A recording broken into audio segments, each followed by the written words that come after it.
about how the media inflames this. I was called by the Sun newspaper. If you don't know what the Sun is, it's sort of got the topless girl on page 3. That's all you need to know. And they called me about a month ago to ask if I'd write about how Meghan was like Wallace and how Meghan was going to destroy the royal family and the arguments between Meghan and Kate. And I said, I'm really sorry, I'm just not privy to all of this. I don't think I could do it. And the commissioning editor was really twisting my arm to write this article and say, but you could say, couldn't you, that X happened, and you could say that she's fired all her staff, and you could say that Kate has said this. And I said, well, I'm really sorry, I don't know that, I can't do it. And this conversation went on for about half an hour, and I didn't write the article, but it just gives you an insight into how this whole thing is being, you know, the flames are being fanned by the media.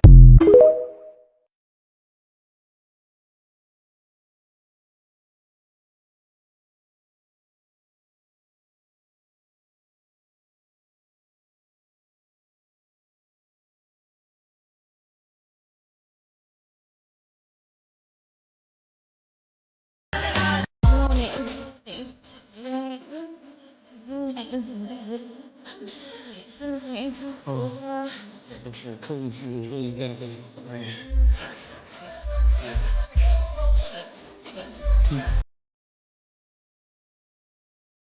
want to give my daily reminder to the Duchess Meghan haters that she is no longer funded by the British taxpayer, so she can be audacious and extravagant as she wants to be. Judith Woods from the Daily Telegraph clearly just wants a lump of coal from Santa for Christmas, because how are you so triggered by a Christmas cooking show that you would put out a whole article like this? These people are not okay, and it's seriously troubling. Clearly, some people are finding joy in Meghan's show because they stream it. Clearly, people are finding joy in Meghan's products because they're buying it. You have people who don't live in the US who are using forward shipping services to get Meghan's products. So I don't know why people like Judith Woods think that they speak for everyone. Tone-deaf audacity is having a whole gold-gilded coronation in the middle of a cost of living crisis. This is tone-deaf audacity. I think when it's all said and done, the royal family actually did Harry and Meghan a massive favour by refusing to give them half in and half out. Harry and Meghan can make their own wealth and not be attached to any of this. But please don't tell me that having a cooking show and selling some jam is out of touch and audacious in comparison to this. So something I forgot to mention yesterday in my video about Jan Noir, the Daily Fail stalker journalist who went from London all the way to California to go look at Meghan's jam, is the fact that she's complaining that the jam is £24. But how much did you spend on a flight ticket and hotel to go all the way there? Make it make sense. It doesn't make sense because these people are not okay. If I had to guess, it likely cost her or her employer a good £2,000 to send her there. Also, it's an 11-hour flight from London to California and then 11 hours back. These people never even went down the road to Highgrove to check out Charles's jam or even talked about it before Meghan released hers. Meghan, girl, you really do have the power. Prince William accelerates plan to bring Prince Harry back into the royal fold.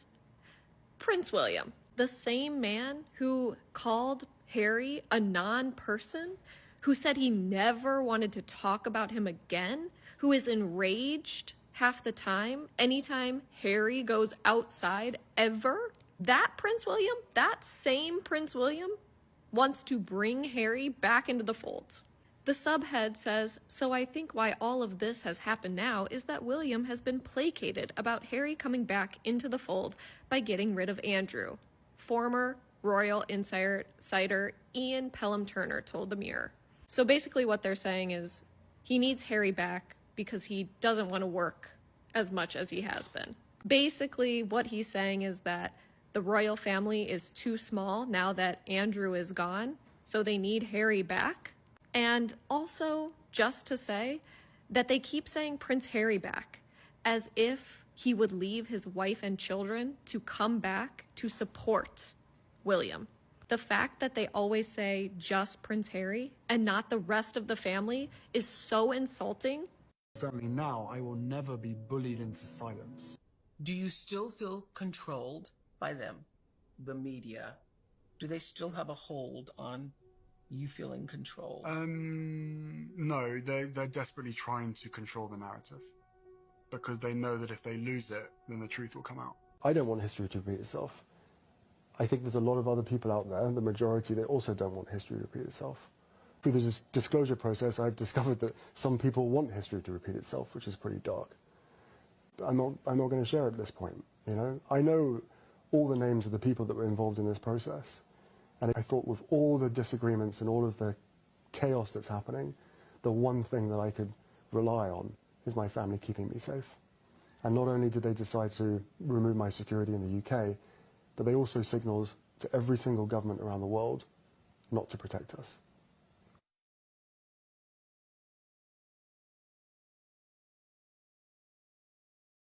People be like, I miss the old you. And I be like, I bet you do.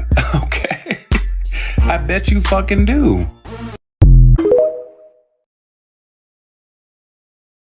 Too. Meghan's back in the kitchen. She's about to make tartines, and I immediately loved her dress. And I know that has nothing to do with what's getting cooked, but the dress was lovely. And I also have just recently discovered, and I'm sorry if this account existed for a long time, but there's a whole account called like What Meghan Was Wearing, and you can like break down and see all of her like outfit details on this website and on the social media account, which I obviously scrolled through because I like her fashion a lot. I really need Meghan to wear more of these Balenciaga pieces from Pierre Pallot, not just because that's someone she's worked with and they have a good rapport with each other, but I think this new line is really her. It's old Balenciaga, but it's clean and it's slick and it's very classy. If I had a choice in seeing her in anything from this line, I want these two on her. Now, her makeup artist Daniel said he wants to put her on a old nasty red lip, and I just don't see that happening.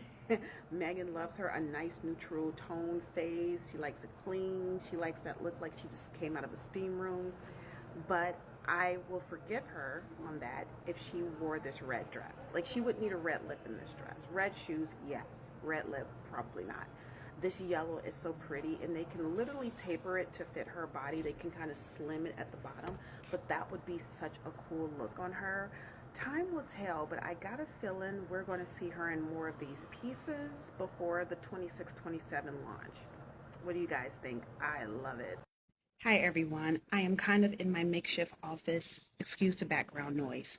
Let's talk for a minute, okay? I try not to give any type of attention or clicks to the British tabloid / media because they're on some clown shit. I can't do it. But every now and then there's an article that flies by my nose and I go, is this a joke? So Alison Bitchoff, that's what we're going to call her, seems to think that Harry and Meghan are poor and that they can't afford their royal lifestyle. This royal lifestyle, girl, I can afford that. But long story short, she is trying to insinuate that a woman is taking care of them. Now, I just want to make this abundantly clear that you do not have to be wealthy to own your home, your car, feed people. I thought that was a universal thing. I have, and I'm not bragging, 4 extremely rich friends. One of my friends, her and her husband, are retired at 42 because they work their asses off and they are millionaires. When I am visiting that state, at times for work or vacation, I am not allowed to get a hotel room. My friends are like, if you don't get your ass over here, girl, we'll draw a bath.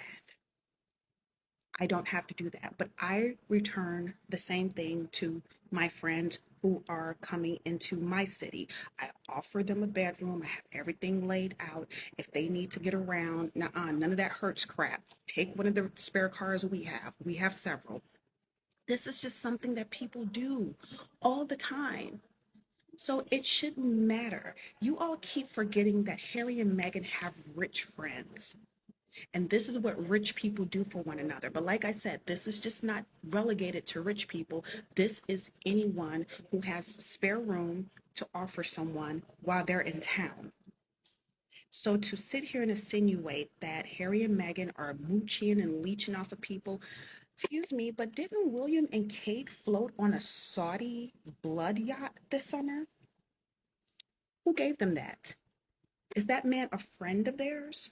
See, y'all gotta stop with this hypocrisy, please. I don't care if Harry and Meghan are getting rides on Tyler Perry's jet to go to islands. This is what rich people do. Y'all were just crying about the Kris Jenner birthday party. Whose house was that? I'll give you one guess. You all seem to not understand how this works. And it can't be Harry and Meghan are broke, but at the same time, Hollywood and everyone is turning against them. Don't you think that if a quarter of that was true, Harry and Meghan wouldn't even have friends, would be offering them places to stay? And I just want to make this abundantly clear because this made headline news here in the States. When the wildfires happened, Harry and Meghan opened up their home to their friends who needed it. And those friends stayed with Harry and Meghan. But y'all didn't know that because y'all were too busy sitting up here reading the tabloids to know that Harry and Meghan offer their home a lot of time. The man who helped Prince Harry with Spare was actually given the guest house. So you all need to understand that you got to stop writing this bullshit for clicks. I think that got like 10,000 comments. Like, are y'all okay over there in Britain? Y'all keep saying we don't care about our royal family like that, but y'all keep clicking onto this bullshit and caring. Harry and Meghan are not on our taxpayer dimes. They can do whatever the fuck they want to do. If they got rich friends who are paying for them, so fucking what? It doesn't affect my social life. It shouldn't even affect you. What the fuck are you mad about?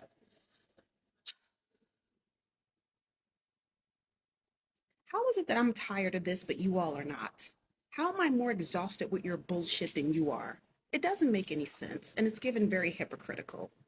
Harry and Meghan are very rich. They're very comfortable. But I promise you, get yourself one rich friend, and you won't even have to be rich yourself. True story. Anyway, y'all gone somewhere with this nonsense. Bye. Said it on The View. You got to thank your haters. The haters give you that thing that sometimes when you feel you can't do it, it's like, hate on me, haters. I'm going to prove you wrong. That's right. And honestly, Her Royal Highness Meghan, Duchess of Sussex, should be sending out handwritten thank you notes at this point. Because every time the Hater Olympics fires up, she drops something new, and the internet goes into spontaneous combustion.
Especially timed Scrabble. It's something that I've loved for a long time. I'm very good at Jeopardy. And I love to cook. I don't know if a lot of people know that. Maybe they do. But I also make a really solid bolognese sauce.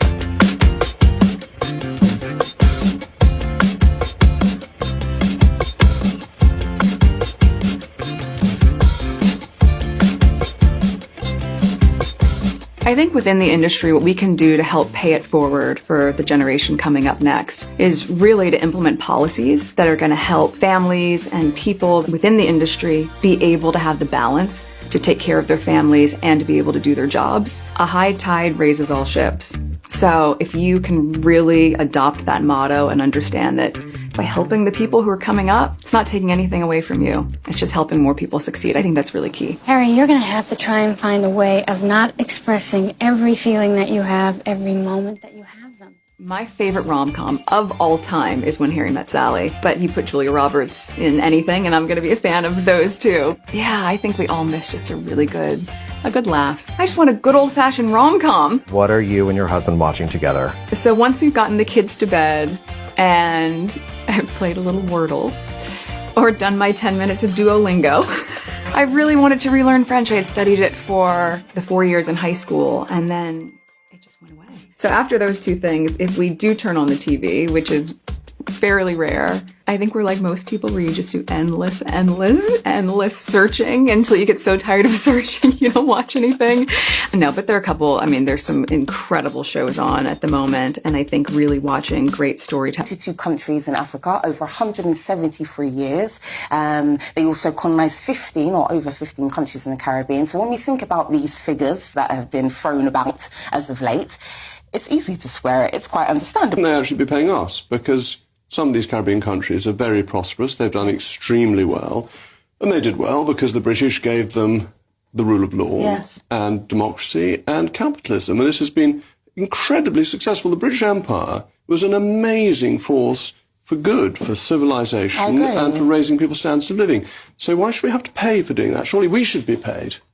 Pose a question to you. Would you say that about Jews? So I'll just give the context. First and foremost, one could easily argue that the Jewish community, the Israeli Jews, benefited from the Holocaust. And Hitler. Allow me to finish. Allow me to finish. Let me bring it home, Jacob. Let me bring it home. They benefited from Holocaust and Hitler due to the fact that they were given the state of Israel. Their life expectancy improved, and last but not least, their GDP improved. Israel's GDP improved as a result of Germany giving reparations in 1952. So would you say on national TV about the Jews that they should be happy and should be thanking Hitler and the Holocaust, Amy and David, for what they have gone through because they have benefited in terms of money? I would argue that Amy and David, Jacob... Of finding a different way to explain, not to you, but to so many people on why what is being said is so wrong. Right. I've walked into institutions as the only person of colour and experienced covert and overt racism on so many occasions. And why the Meghan interview really resonates with me is because an ex-work colleague, not of this show, asked me if I was worried about the shade of cocoa that my son was going to come out. Right. So I fully understand the hurt that is behind all of that. Right. Let me ask. And when you're mixed race, what you find, in my personal experience, and there may be other people that may come forward and say this, is that when you are a lighter shade of black, people gain confidence and feel that they can say things to you that they wouldn't say to a black person. That's such an interesting point. And that is my experience of all of this. Right. And by the way, I completely respect that. Right. And that's why I wanted to get you on the programme today. It was my suggestion to have you on to talk about this. But Piers, and thank you so much for having me on the programme. I really appreciate it. But I just want you also to be aware of the power of your words. And I'm not saying that you're a racist, but what are you saying? Do you know what I honestly feel? I feel as though because of your previous relationship with Meghan Markle, you've sometimes... I didn't have a relationship with Meghan Markle. But you met up with her, you knew her. I knew her briefly. Right, so we've joked about it on the show. All that did was... So I'm allowed to speak. OK, talk. All that did was inform me that she's a bit of a cut and run. Right. Right, throughout her life, All her family, her father. Yes. The historic Royal Palace's website makes no mention of the bitter historical dispute over the Koh-i-Noor, saying only that it is a symbol of conquest with a turbulent history. The very fact that an Indian artifact is sitting in the Tower of London in the Queen Mother's tiara, a place where it emphatically does not belong, is a reminder of how it got there. Not only is the monarchy refusing to acknowledge calls for returns or reparations, it's doubling down to protect what they do have. In 2021, an investigation found that police were barred from searching the Queen's private estates for looted or stolen artifacts after the government granted her a personal exemption from a law protecting the world's cultural property. We don't know what she was so worried about, but you can bet it's not bootleg DVDs. This would do to make sure. That's a ridiculous thing to say. Okay, so I'll explain it. So racism was the building blocks for the transatlantic slave trade, a trade that was funded by the royal family, and they ultimately made their wealth off of the blood, sweat and tears off of enslaved And Africans. it was this country. Hold on a second. It was this country that actually led the end of slavery. Which everyone likes to talk about. Hundreds of years ago, by the way. But you also contributed to it. And what you fail to realise is that the legacy of colonialism and slavery and British politeness play a vital role in the perpetuation of covert racism. In other words, the present-day racism that I talk about today, which is in the form of covert racism. So would you just say you've just... Okay, so if anyone that doesn't think that this country is racist... No, please feel are we free. a Hold on racist second. country? So I'm going to Or are explain we it. a country that actually is remarkably tolerant, has extraordinary multicultural society, but includes some racist people? Okay, Which one so is it? So if you don't think this is a racist country, you should probably speak to Diane Abbott, the black footballers who have to contend with racism on a daily basis, or we can delve into the 85,000 people who reported So you're saying racially because a few hated- people... Can I just finish, Yeah. please? Or we can delve into the 85,000 people who reported racially motivated hate crimes in 2021, and it's subsequently gone up to 100,000. Right. Or we can delve into the 120,000 people who have left their jobs in the last 5 years due to racism. Or we can delve into the quarter of staff and 56% of students within higher education that have to contend with racism. Or if none of those are acceptable, Would you I can happily okay. show you my plethora of messages if I that I can receive after this interview. I do not dispute for a moment there are vile racists in this country. I don't dispute for a moment if you trawl enough on social media, you'll find them. But I do think they are the ugly little barnacles peering. You are one of our alumni, and we're so thrilled because this is a night that is about supporting women and the idea that it's important to do so, especially in the entertainment industry. Why has that been so important for you to have that support and to give that support back? Oh gosh, I mean, this industry is just so special, and you see how many women use the platform that they have and just channel it for good. And I think as the more we support each other, it just amplifies the work, amplifies our community. I'm just thrilled to be back in it and to be able to sit in this room, be in such good company tonight, and also to focus so much on how it's the crossroads of entertainment meeting philanthropy. So really close to my heart. It's going to be a fun night. It's going to be a really good time because it's full of women whose art has inspired us all this year. It has become a phenomenon yet again on Netflix. 45 billion minutes have been watched. Is that right? 45 billion as of this week. We just found out 24 minutes ago that is the number. Who's counting? But literally, who's counting? What do you think is behind this renewed love for the show? Why has it become such a phenomenon again? I have no idea. It was great to work on. Such a great cast and crew. We had a really fun time. I was on it for 7 seasons, so quite a bit. But it's hard to find a show you can binge watch that many episodes of these days, so that could have something to do with it. But good shows are everlasting. But I will say, I'm sure...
buy like a. See it over there? Yeah. We had to buy internet modem to use the Green Valley Ranch because the internet connection was just terrible back in the day. And those homes, don't get me wrong, they are so beautiful, and somebody just, but they are too IKEA in my spirit.